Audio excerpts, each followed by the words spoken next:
All right. Thank you all for joining our September 2025 Landowner Insights webinar.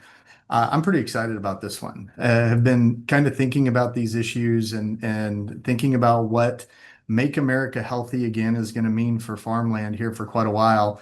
And we've got great guests for this month. So Elizabeth Burns-Thompson, the Executive Director from the Modern Ag Alliance, is with us, and Katie Hall, the Senior Director of Advocacy from the Iowa Soybean Association, and really looking forward. Thank you both very much for joining in this conversation. And it's not completely obvious. I think maybe the farmland side of it and coming back to the base land resource, people haven't necessarily been thinking about what Make America Healthy Again might mean, stepping back to that sort of base land resource. And that's where we want to make some connections today. So first, I'd like Elizabeth and Katie maybe to give us a little bit of their background and what they're working on in the MAHA related issue set right now. Elizabeth, if you want to kick us off. Sure, and very grateful to be here today. I know all of us on here have some good Iowa roots to us. Although I'm coming to you today from my home over in eastern Nebraska, but my family farms in eastern Iowa, just straight north of Cedar Rapids, and I have had the great privilege and honor to work with and for agriculture in some way, shape, or form all of my career. So a proud Cyclone College of Ag alum, and have spent much of my career in the commodities and trade associations in public policy for agriculture in some way, shape, or form. I joined the Modern Ag Alliance the early part of this year as their executive director. This organization really is unique in that not only are we an association of associations of sorts, my members are the likes of like an Iowa Soybean, so appreciate Katie and the team there, but commodity groups, trade associations, really all across the country. We have well over 100 members that have come together to really work and be laser focused on ensuring that farmers continue to have access to critical crop protection tools. And I know we'll talk a lot about that throughout the webinar here today, but when we're talking about crop protection, that's just a fancy way of saying pesticides or those critical chemistries that we depend upon to control pests. So we work on state legislation, we work on federal legislation, we work on issue advocacy, and we certainly have been spending quite a bit of time on this MAHA kind of movement and work around that. All right. Thank you. Katie, a little bit of your background. Sure. I'm Katie Hall. I'm at the Iowa Soybean Association. I actually started my career in logistics and commodity trading. So I got to have a lot of fun there for about a decade. For the last 8 years, I've been working in government relations. I've worked for a cooperative association and also for a small company named Cargill. So people will be familiar with that one. But now I'm at the Soybean Association. It's a group I think people are quite familiar with, but we represent farmers across the state. Just like Elizabeth, grew up on a farm in western Iowa. I mean, opposite side of the state, but very similar backgrounds that way. My dad still farms there. I'm one of 7 kids. And so, the goal was always, you can't come back to the farm, so figure something else out. I studied economics and logistics at Iowa State, and it's all kind of led me here. I'm glad to be here. Thanks for having That's me. great. Thank you much. I have the similar story on you got to do, my parents started the farm in 1980, right? So that was a great choice. And they said, nope, you're heading off to do something better. So I also did my graduate work at Iowa State. So we've got some similarities there. So, okay, Make America Healthy Again, just a little bit of context here. So Robert F. Kennedy Jr., right, in his sort of linchpin relationship with Trump through the campaign and the various things that happened, was kind of built around this notion of trying to get to the root of chronic disease and unhealthy issues in the American health system, right? And so this was really that sort of key strategic initiative that brought their relationship together. And you guys correct me on anything that I say wrong here, but he was confirmed as the Health and Human Services Secretary. And then there was an executive order that kicked off a commission. And they put together a strategic assessment a MAHA assessment essentially, and we'll keep that reference kind of going. And I believe even in the original assessment, they kind of transition it to make our children healthy again, just a little bit more than that broader focus where the conversation had been. And they really identified four potential drivers for childhood chronic disease, focused on poor diet, the aggregation of environmental chemicals, lack of physical activity, and then over medicalization, right? So this is pretty broad. And they attacked a lot of those issues in the initial assessment. And as part of that executive order, gave them 180 days to submit a strategy document. Okay, so that's a little bit of context, and we've got that strategy document now too. But this initial assessment really for folks in a lot of industries, and certainly ag fits in, was a little bit of a call to action around, hey, we need to get our messages out there. We need to make sure that we've got good communication channels around what's happening and what we need to do. And one last thing before I sort of start getting your guys' expertise pulled in here, I want to tie this back to our audience on this webinar, the landowner side, right? So how does the potential impacts really come back to farmland owners and farmland investors? And there's two main themes that I see. One is the crop markets as it would associate with some of the dietary initiatives that have been identified. What's going to happen, particularly on some of our primary commodities, how impactful could some of this be? And then the other piece is the crop production revenue and expenses, that net income on the production side, particularly as it would relate to the crop protection tools that Elizabeth was talking about. So what I'd like to do to get started is kind of get your guys' perspective on what we saw out of that initial assessment. What was that call to action? What are some of those key issues that popped up as, hey, we need to help folks understand, coming from the ag industry, what's going on there? And maybe we'll start on the crop protection side, Elizabeth. And one note that I had that they did in these reports really try and sort of protect the farmer, right? They're talking about how this report is putting the American farmers at the center of health, and it was kind of almost pitting the farmer against the big ag just a little bit. And it was an interesting dynamic that we see that's popping out on the report. But Modern Ag Alliance right at the forefront of the crop protection conversation. Can you give us a little background on what we saw out of that assessment that made that call to action? Sure. And I think you did a good job of teeing up, this was a multi-step process, right? So the executive order, creating the commission, the first report, which was, very, very long and extensive, which the goal of that being they're driven to identify what the drivers were of some of these problems. And then the second report being the task of, well, what are we going to do about it? What are those strategy pieces? And so that was kind of the overarching, drivers, I should say, for what the commission was tasked with doing. So again, taking a step back, that first report where they were tasked with looking at what are the drivers for kind of the health epidemic that we have in this country, we were very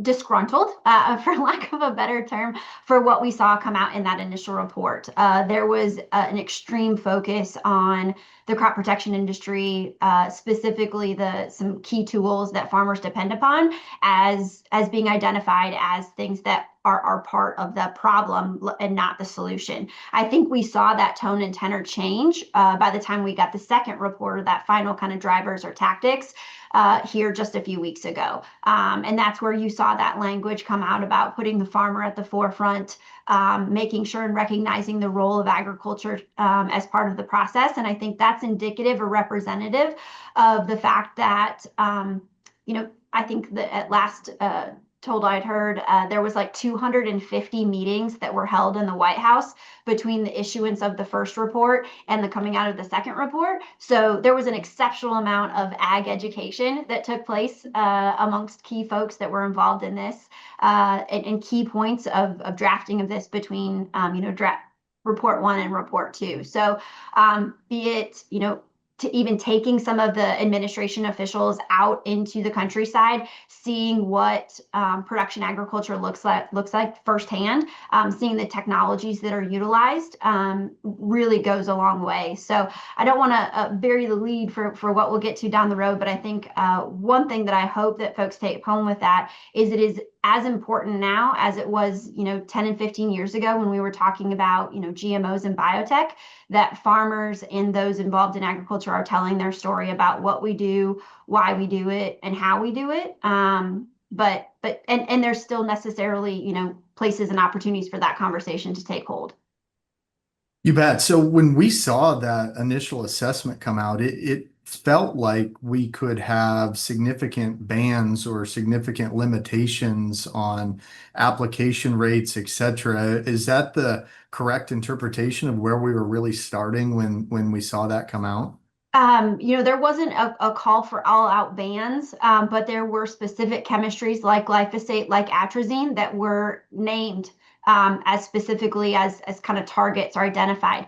And so, we knew that, production agriculture, modern production agriculture necessarily need to step up and tell how we use those tools, why they're important. And there was an exceptional amount of misconceptions around those and the process that goes into approving those. And, be it the role of the EPA in terms of pesticides approvals, be it the role of FDA in terms of, residues, be it the role of USDA in terms of, how those interact with things in the environment, trying to explain how we truly have the gold standard. And I say that, on purpose here, gold standard, because that was also language we saw in the second report that gives us a little pause that there is some inclinations that maybe there are folks in the administration that feel that we don't yet have that gold standard science in place.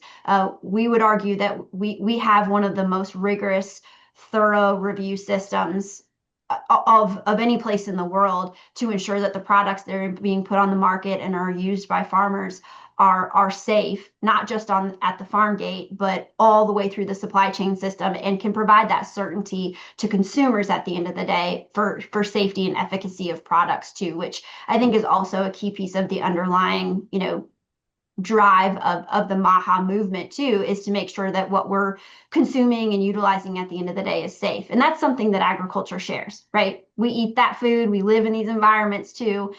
We want that to be safe for us, just like, the consumers that we're selling to. Yeah, that does bring up one of the things that certainly you get reading both reports to a degree, certainly the initial assessment a little bit more, is this theme of, hey, the way research is done, the way that the product development and the funding of approvals, it's being led by industry with certainly an undertone of potential conflict of interest concerns going through, and that's something that I'd be really interested in your feedback, just in terms of how do we actually get this done, right? And how do we make sure that you're actually getting the research done, you're getting the product development done, you're trying to get down the road of the safest, best stuff?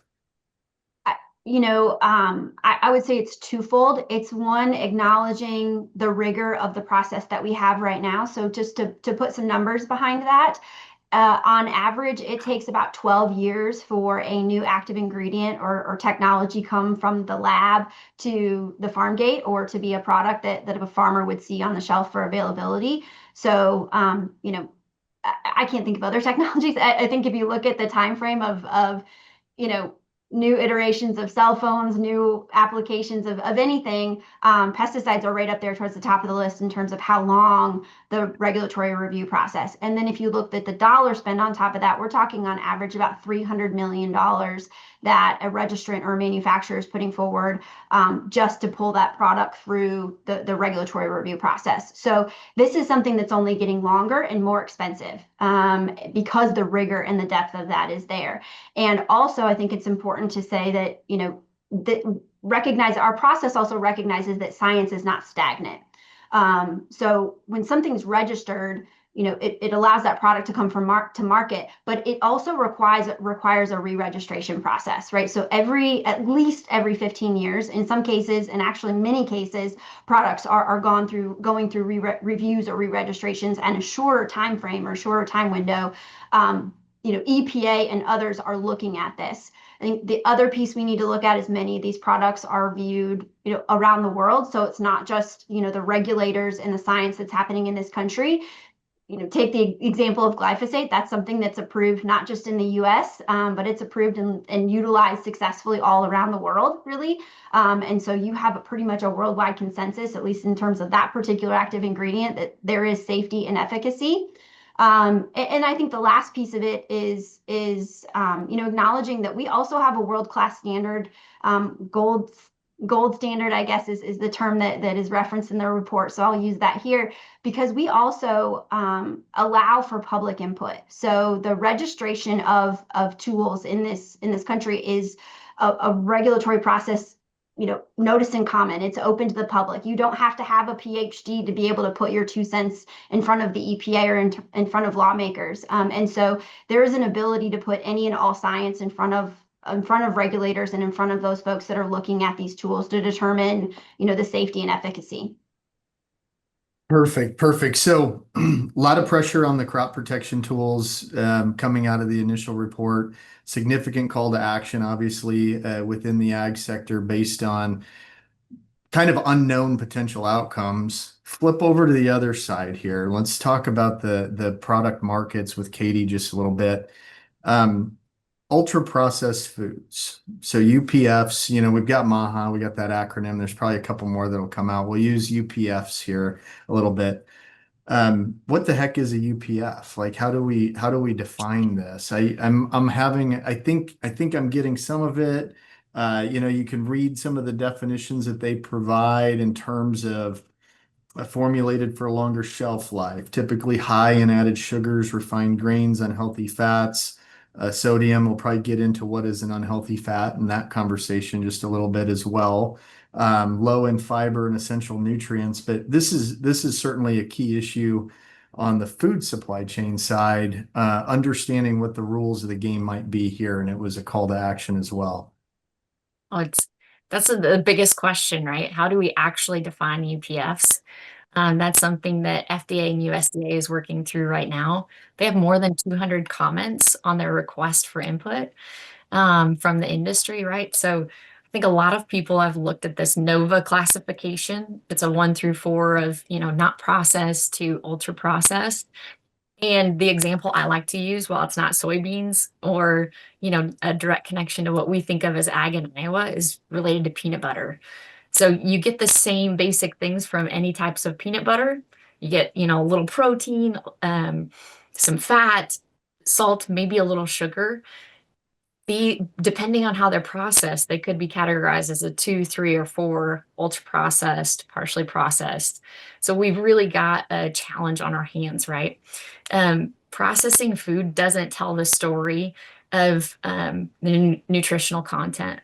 And so that's really the crux of the issue. Like, we're trying to make something black and white that very much isn't black and white. We're seeing lots of protein inclusion in, drinks and beverages and fiber bars, right? Those things are considered ultra processed. So we've got a situation where it's like, hang on a second, if I add whole grain into my tortilla chips and I add folic acid to the masa flour that I'm using, now all of a sudden we've got something that's ultra processed, even though it's nutritionally better for you. It's going to help prevent birth defects. You're going to get more fiber in your diet. Like, what are we actually doing here? So, I think the frustrations that the ag groups have with this is that it's just a lack of understanding. It's this demonization of like, well, it's fully processed. I mean, that I was just looking this up. I didn't want to get it wrong. The International Food Information Council defines processed as like canned, right? So what are we doing? We have the same folks, right, that they want to produce their own local food. They want to can it for their own consumption because they know and trust what they make, right? Well, that's processed. right? So when we talk about shelf stable, the original process was canning foods, right? It's not that complicated, and it really isn't something that needs to be demonized. So we've gotten to this space where we create words that evoke this emotion instead of expressing the reality.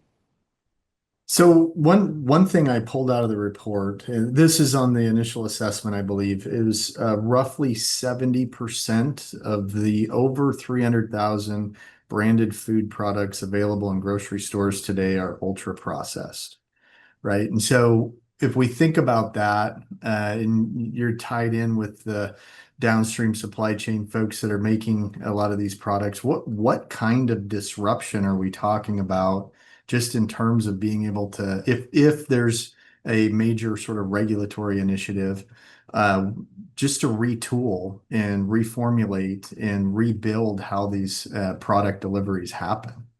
Oh, I mean, the reformulation of food and food products takes on average 2 years. So when you start to talk about even as something as simple as like we've seen colors being banned. There's this false rhetoric around it's been banned in the EU, and it's like, well, that actually hasn't happened. It's just called something different. So when you look for, specific dyes, it's like, well, it's actually called EU 131 instead of yellow 7 or yellow 6, right? So we have this disconnect of information, but really the change would be that we would have less convenient options. We would see major like disruptions to soybean markets, for instance, if we couldn't use soybean oil. So I hesitate to call it a seed oil because that's become an emotional phrase where it's like seed oils are so bad, they cause inflammation. That's just not true. Seed oils are healthy. They're heart healthy, low saturated option. They're safe for consumption. And we used to call them veg oils, right? So people be like, oh, well, I use veg oil every day. I had a conversation with a gentleman. He's a farmer, and he said, gosh, I feel so good. And I was like, what did you do? And he's like, we're sitting in a restaurant, and he's ordered salmon and fries. And he said, well, I tried to cut out seed oils. And I said, tell me how you did that. He said, well, I started to eat more fish, and, I really started to eat more whole foods. And I was like, I'm going to level set with you. The food that you're eating was cooked in canola oil and soybean oil. You haven't eliminated seed oils. I think there's this general confusion around like, if I stop eating this, or it feels like I stop eating this, suddenly I'm more healthy. What you've decided to do is now he goes on walks. He cares a little bit more about his mental health, right, with those walks and getting that regular exercise, but he's eating more whole foods. And that is really the crux of the issue. It's not like there, I love Doritos. I use them as a condiment, right? Like on a sandwich, not on a salad yet, but maybe someday. And so, like, the whole point of a Dorito is that it is meant as a treat. It is not meant to supplement the nutrients that I need day to day. And so when we get confused and we have to label something, right? We've seen labeling laws from different states where it's like, we need to, basically mark this as a carcinogen. We need to mark that this is, bad for you food. It's like, no, this is a treat. This is not meant to be consumed every single day at every single meal. And that's part of the, human choice, right? Like, I know to be healthy, I should be eating more beans, soybeans or not. I should be eating more beans, more whole foods, making sure that I get a walk, reduce my stress, right? And have close, like, friendships and family relationships. And it's not a matter of, well, I ate Doritos, so now my day is just, I'm not going to survive. It's a terrible day. That is not it. Part of the joy of life, right, is enjoying those treats once in a while. So this I'm is gonna this is answer your question. I'm no, just no, like, absolutely, no, absolutely, and this is all part of in the look, the ultra processed food, like we've talked about a little bit before, is is a difficult one to talk about, right? Because we don't have concrete definitions we're working with yet, right? As you mentioned, there's still some things going on there, and how the general conversation is wrapped around a couple issues like seed oils and inflammation, with disconnects across a lot of data sources from different arenas, right? That's all sort of difficult, but this has been really helpful, I think, for folks in saying, all right, this initial assessment came out. It really created a set of potential outcomes that could have some major impacts, and we need to get into the conversation. What I want to do is spend a little bit of time kind of bringing this back to the farmland topic, right? And so that'll dig into what are these market impacts going to be from a crop production standpoint, and then what are those costs and those yield and net income kinds of impacts if we play this out in not necessarily a worst case scenario, but in a scenario where we actually do have to make serious adaptations. And maybe Katie will stay on the UPF conversation a little bit. When I've been poking around, what I'm seeing is something it's under 5% of corn production currently goes directly into the supply chain for products. So pretty small there, certainly bigger, maybe 20% or a little bit more on the soybeans, just to give some scope and scale on potential market impacts if we start seeing some pullbacks or some different sort of regulatory pressures. No doubt. I think this is exactly the challenge, right? That people are looking at. What does the economic impact look like? For me, it becomes even a bigger story. It's a reputation, right? Like they're now saying that farmers are producing products that are not healthy, right? That we're also feeding to our own families and consuming in our own daily lives. The American Soybean Association kicked out some really interesting data on soybean oil and what that entails. We could see a direct impact, a reduction of, they anticipated at the time, right? 3%.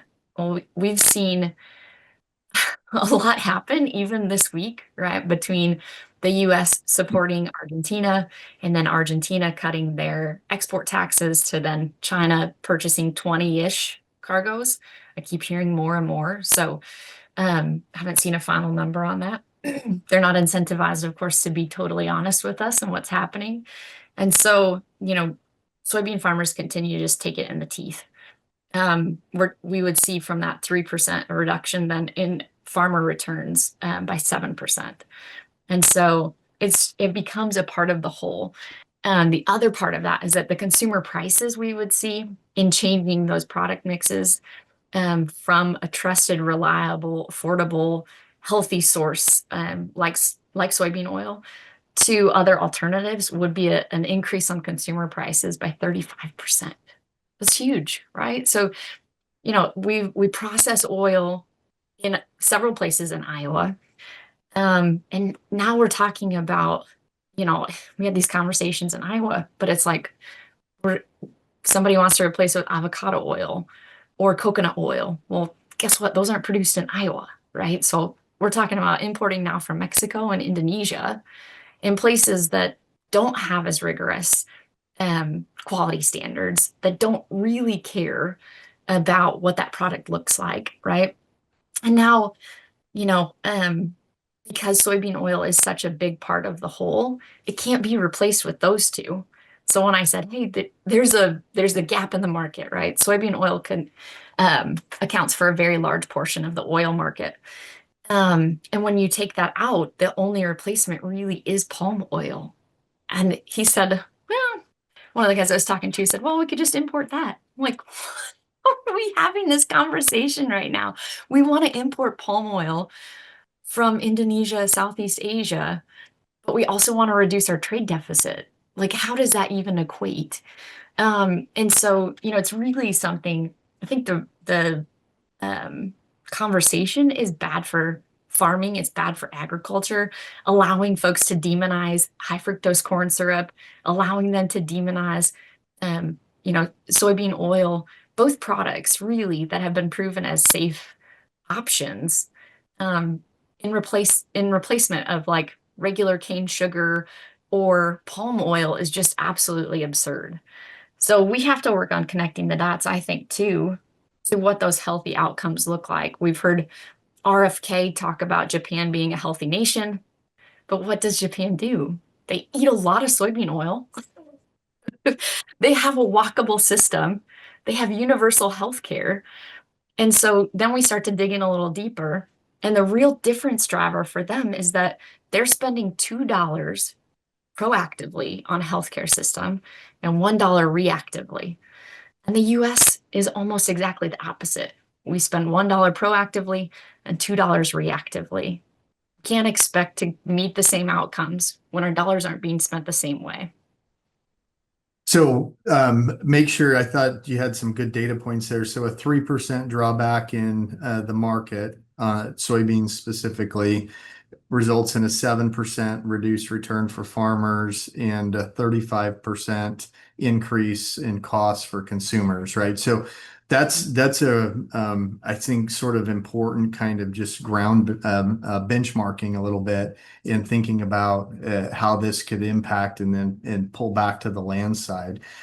Super interesting. One thing I'll point out too that came out of the report, there seemed to be a little bit of a tension being created between what they called traditional field crops, which would be our primary commodities, corn, soybeans, wheat, and hay, absolutely dominating the acreage production in the US, against specialty crops, which fits into the sort of whole food dynamic that's underpinning. And we're kind of seeing where I've been kind of curious, and I don't know that this story is written or if you guys have any insight on this, like, is there a potential for some tension between how subsidies in the crop insurance arena or in the broader sort of subsidy arena can shift between commodities and some of these specialty crops as they're defined in the report? Have you heard anything on that front? Is that a point that we need to keep our eye on?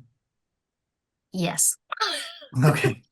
So what you're talking about is farmer on farmer crime here, Iowan versus Tennessean farmer. But there has been a lot of internal discussion, and internal, I mean, within commodity groups, within, commodity groups within the state of Iowa, and what that looks like. Some of these farm programs are not equitable. And so, we're now talking about how do we articulate what a farm program looks like that works for Iowans. We obviously have a lot of acres here, so it's a matter of what's fair and equitable, and how do you balance that? Obviously, when we saw OB3, or the One Big Beautiful Bill, pass, there were a lot of conversations around the expense of it all. And so, I think farmers at this point are trying to be really thoughtful in how we approach any changes or fixes, right? And with all of these moving pieces in trade, and trade being, really the crux of the number one issue for soybeans, it's fallen back a little bit on the priorities, but it is absolutely something we're talking about. When some of those crops in the southern US get 8x what we get in the Midwest, that's not necessarily equitable. But they also have different dynamics and different issues. When we're talking about rice and sugar and peanuts, they have a very different scenario than we've got. So all of that needs to be taken into consideration. It's kind of like discussing property taxes in Iowa. Like, you can't fix one piece without causing this issue over here.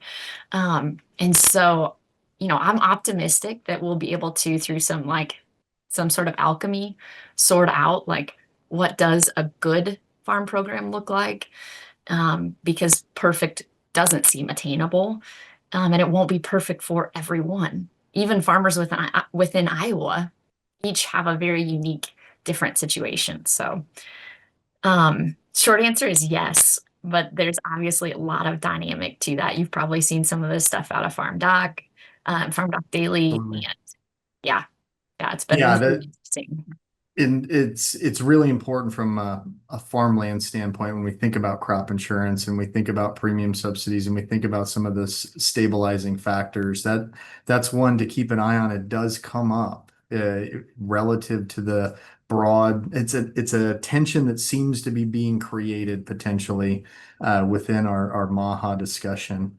So Elizabeth, let's think about those production economics and the yield side a little bit. And in some ways, I think you've got like great data at your fingertips just around how impactful potential regulations or potential restrictions might be. And that's just obviously a direct tie right back to farmland owners. Absolutely. And the one thing I was kind of chomping at the bit to jump in after Katie's point there is, while like farm bill programs, yes, treat, our traditional Midwestern row crops different than, what they coined as specialty crops. The farmers I work with in those areas, they just call themselves produce farmers, which I'm like, that's just a whole section of the grocery store. Like that's amazing to me that you could, choose to be a pepper farmer one year and maybe cabbage the next year and radishes the next one. But at the end of the day, while what we grow is different, the basic structure and some of the challenges are the same, right? So when we're talking about access to critical tools, bugs and weeds and fungus, they impact corn and soybeans, and they impact blueberries and potatoes and sugar beets and every crop from coast to coast, really. And I think that's what I really enjoy about working in this space is, those challenges are felt regardless of where you sit in the continental United States and regardless of what you're bringing through the growing season. And so the productivity potential loss, if we truly lose access to critical tools and technologies. So, for example, we've done some work to look at potential losses. And I think to take a step back, Katie said something about, farm programs will not be perfect. No two is a growing season, right? So right now we are on average across the US, we still lose about 40% of overall crops, be it, specialty crops, traditional row crops, whatever you want to call it, to some type of pest or disease throughout the season.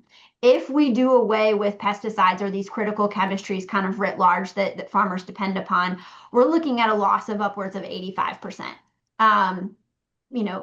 We just don't have the physical manpower to be able to manage the type of pest pressures that we could do via mechanization, and we just wouldn't have access to the tools to be able to manage those. So you lose both on the yield side of that, and I think what is incredibly important to bridge off of also what Katie said, in terms of that 35%, I think was the data point, Katie, on what consumers would expect to pay for based on these reformulations. You're looking at sometimes 50, 60, upwards of sometimes 80% representation at the grocery store if the productivity of the American farmer is reduced by taking away these chemistries. And these are things that stack, right? Because these are two very different problems that are being brought forward under this same kind of initiative or these same challenges. So what's 35 plus 80 plus, whatever else is coming down the hopper at a point in time where we are already seeing record inflation. And if that doesn't scare people, I don't know what does. Yeah, that's a really interesting point, and sort of tying that into thinking about farmland, and we think about it as an investable asset class, right? As a financial returning entity. And you start to look at, why does farmland appreciate at 6 or 8%? It's because of that yield growth, right? Corn yield curve since 1970 is roughly 2 bushel per acre per year nationally, certain places less than that.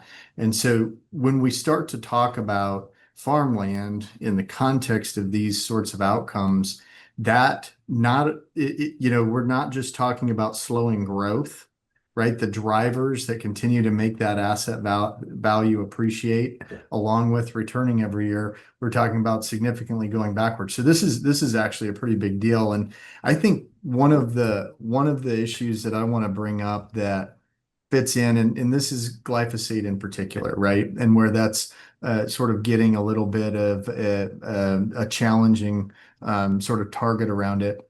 If we think about what are very well understood to be the premier soil health and carbon intensity focused practices that are out there, we're going to talk about no-till and cover crops.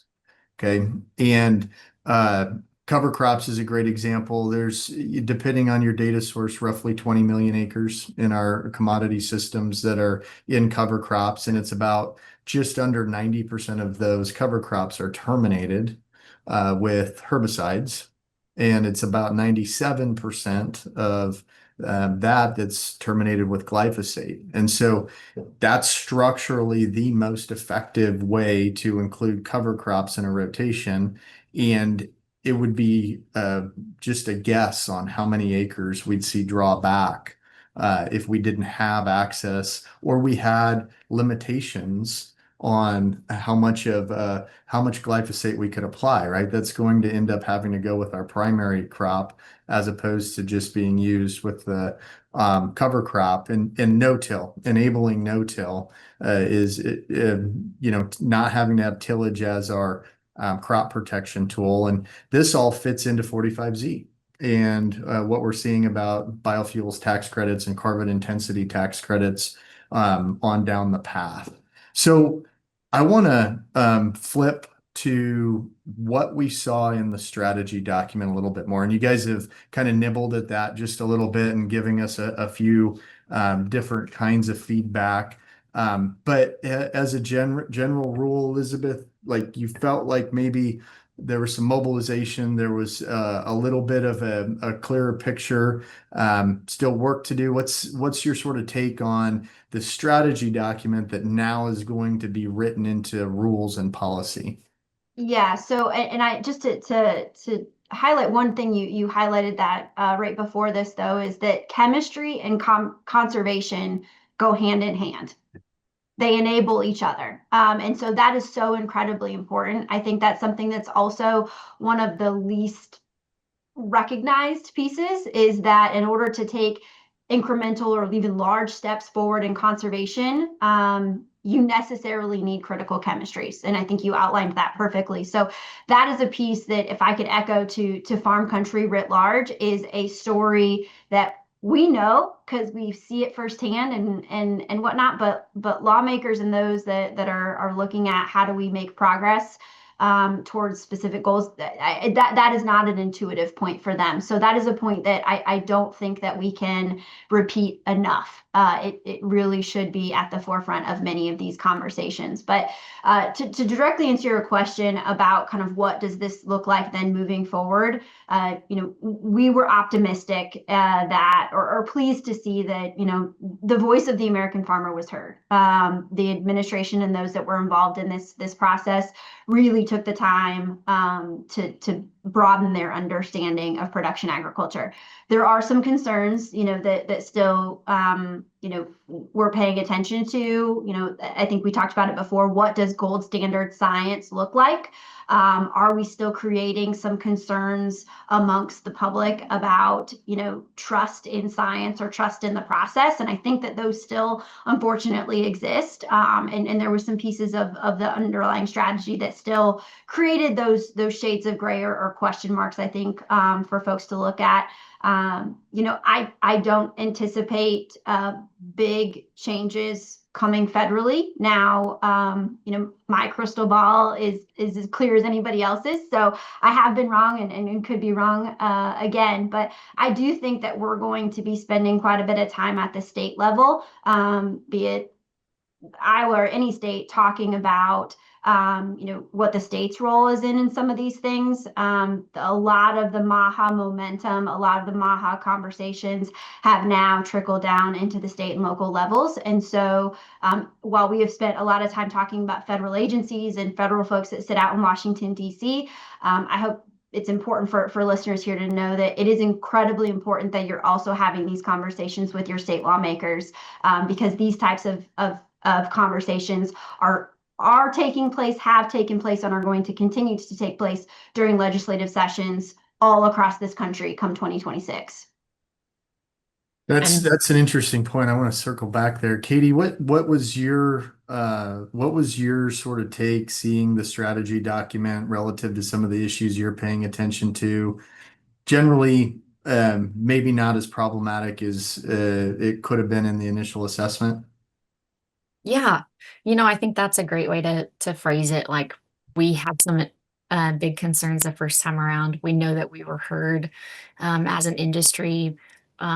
Vegetable oils are healthy, and they're an easy option for Americans to utilize. We saw, in 2.0, right? We saw that demonization of seed oils eliminated. I would echo, Elizabeth's comments too about like this is happening state to state. Last year, there were almost 30 states that had some sort of MAHA legislation. And I know Elizabeth said this earlier too, but like our whole goal, I feel like in agriculture is to feed the world in a healthy way. And so we agree with the, making America healthy again, or even the new AHA, a healthy America. Like we have, these charts that say these are the foods you're supposed to eat, but people still have to choose that, right? And so I think this is a really interesting space to be in. It's not the first time that somebody has come in and said, we could do this a little differently. We could incentivize, people to get up and move. I mean, if I had a, Fitbit tracker on now, it'd be telling me like, go do something. Like just a minute, give me some time. And so I have to, pause for just a moment and think too, like the people that are coming up with these ideas are not necessarily visionary. There have been people in the past that have said, how do we, as a nation, get people to care more about what they put in their bodies and the activity that they have and the connections that they have to their families? And how do we get them to show up to the doctor annually, right? And so we still have some work to do to become a proactive, society. When we talk about, there being this fear mongering behind the science and data, there's been this undertone of like, well, where did that data come from and who paid for it? And at some point, it doesn't apply to the health and wellness industry. That's a $2 trillion industry in the US, right? So um, there's a lot of videos now, right? And like how to spot a wellness influencer that wants you to buy something. And it's kind of this fervency over like, this is bad, but this is good. I have all of your solutions in this pill. Right? And so it's just this like gross oversimplification on like, how do we change a mindset and support people through that? Because the reality is, we're working parents, working people, traveling, and we need healthy, convenient options that are shelf stable. And I can't carry a jar of tomatoes through TSA, right? So, Yeah. what are my next best options? And the food industry, I think, really hasn't done a great job in showing people what they're doing to drive those healthy outcomes. um, I feel like I got a chance to view kind of the behind the scenes, different ways to include more, whole, um, whole bran and fiber into really basic things like chips, where people don't generally think that they'll get their fiber that way. There's been some really cool innovations around school meals and eggs in lunches. And, we can think a little differently. What I would urge folks to do in that space is to open the doors and show people that you care, because the general thought process, I think, is that, the bigger the company, the less they care. And that just, it doesn't make any sense, right?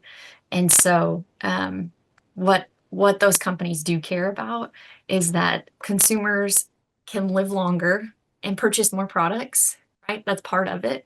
They also want to be um, part of the options to meet those nutrient requirements each day. And so, um, just to, sum it up, I think we have some conversations to have to be really honest with ourselves and like, am I doing everything I need to personally? And do I rely on the government to tell me what's healthy and what's not?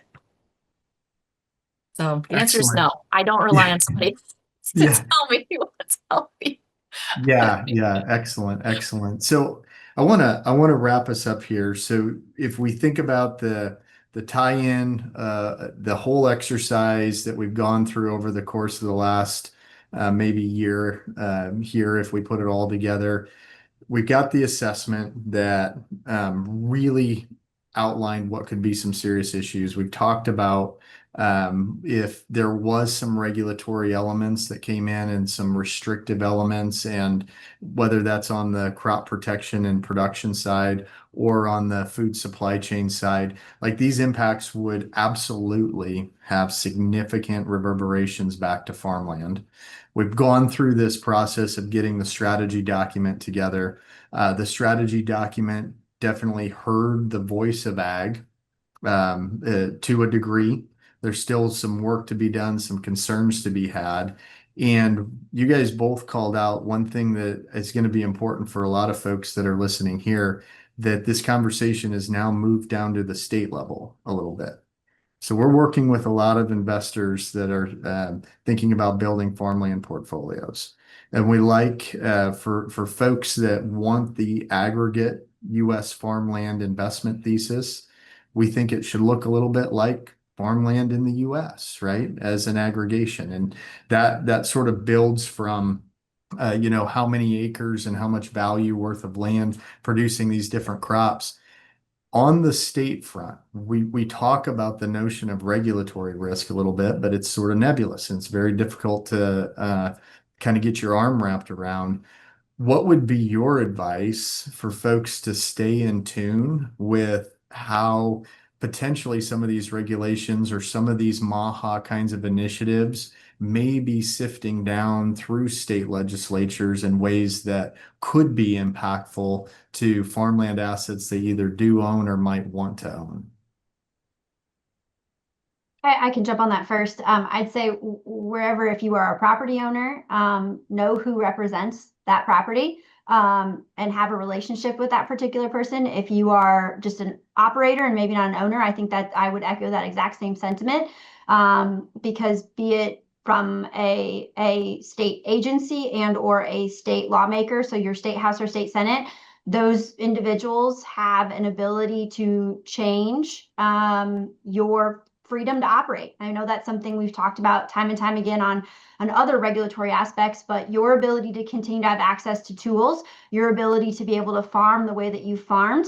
And I think that's another key point is the distinction that we've seen recently is that to date, we've always wanted, choices. Consumers want choices on the shelf, be it at the grocery store, the fuel pump, or anywhere in between. Farmers also necessarily need choices to be able to match what works best from a production practice or a crop or a tool to their land. And I think we've seen for the first time now a villainizing, I might have made that word up, but a demonizing of certain ways or certain tools. And that's really unfortunate because it is truly pitting or creating a dynamic of a right and a wrong way to farm, or a good and a bad farmer. And we just know that that is not the case. And it's a really challenging pathway to go down if that's what we end up, pursuing as a country. And so I think we necessarily need to draw a line in the sand, make sure that the relationships are had with lawmakers at every level, to ensure that those folks, especially folks that don't come from rural America, have an understanding of what we do, how we do it, and why we do it, and don't take anyone for granted in that respect, because it is important that they know that, because they are creating the dynamic that we operate within, and how our businesses will evolve moving forward. We're pretty insulated here in Iowa and Nebraska with leaders at multiple levels that are generally supportive of ag being such a large part of the economy. Are there states that we definitely have different scenarios in other states that have really interesting agricultural assets from a land standpoint? Is there anything that you would point us towards right now that you're sort of hearing maybe moving through in different sort of state legislatures, et cetera, just to keep an eye on, or is it still a little too early? I don't Well, think I will it's give an ever too early. example of what, yeah, I was gonna say, I can give an example of what we saw this year. I hope this is not meant to give anyone any bad ideas. But we saw down in the South, in the state of Texas, as well as Louisiana, bills put forward here in 2025 that would have required, as they were initially introduced, would have required all food ingredients to list glyphosate or atrazine as a food ingredient. A food ingredient. And I'll say that again just to let it set in. You know, that wasn't, and I think that's really important because that's in void and in direct conflict with the immense amount of federal regulatory oversight that looks at safe products, safe tolerance amounts, and food safety writ large, right? And if something's safe in the state of Texas, I want that same product to be safe in the state of Iowa as it is in Nebraska. Different crops are grown in different ways in different climates. There is state specific parameters when it comes to that, but safety is something that really is ubiquitous. It does not know state lines. And so I think that's why it's so incredibly, excuse me, important that when we're talking about health and safety, that is something that really isn't state specific. And it's not a goal that's state specific. It's something that's really all encompassing. And it's why we, want to make sure that we're keeping those things uniform. Truly. Yeah. And I think, oh, I'm going to jump in No, because no, yeah, absolutely. we've seen this play out in different ways in agriculture. So, years ago, we had cage-free eggs come through California. And then we had Prop 12 that's now telling us how to, raise hogs, right? And so it's become this one piece at a time. Agriculture is getting picked off. And this is the time for all of us to stand up and say, enough, right? This isn't based in science or fact. This isn't based in, real data. The demonization, the villainization, is just that. It's become this fear mongering.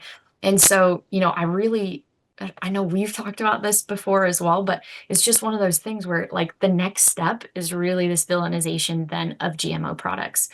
So we do have states where they're introducing bills, the bills are gaining traction. I would not overlook our Midwestern states, even though we have ag friends. We still have a subset of folks who are disconnected from agriculture and have a general distrust of existing systems. And so I think that's the most shocking part of it. In places where we feel like we have friends, we have support, everyone should be connected. Even in rural districts, I'm hearing some really wild things that I haven't heard in Iowa before. And, we did have a bill last year in Iowa.